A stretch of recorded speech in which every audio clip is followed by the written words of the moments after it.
இது வந்து humanoid robot. இது ரிமோட் கண்ட்ரோலில் ஒர்க் பண்ணும், பேசவும் செய்யும், சென்ஸும் பண்ணும், பார்க்கவும் செய்யும், காதால் கேட்கவும் செய்யும். இது ஏதாவது கேட்டதுன்னா இந்த மாதிரி ஐ கேன் ஹியர் தி வாய்ஸ்ன்னு சொல்லுவோம். இப்போ நம்ம வீடியோக்கு போகலாம். ஃபார்வர்ட், ரிவர்ஸ், லெஃப்ட் டர்ன், இப்போ ரைட் டர்ன்,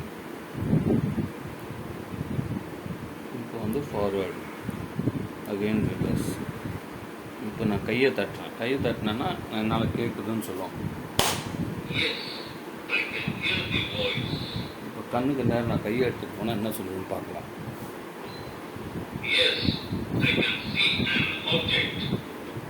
அதே போல் வந்து மூக்கு பக்கத்தில் ஒரு ஊதுபத்தி எடுத்துகிட்டு போனோம்னா என்னால் ஸ்மெல் பண்ண முடியுதுன்றது சொல்லும். இந்த ரோபோ இப்போதுக்கு அவ்வளோதான்.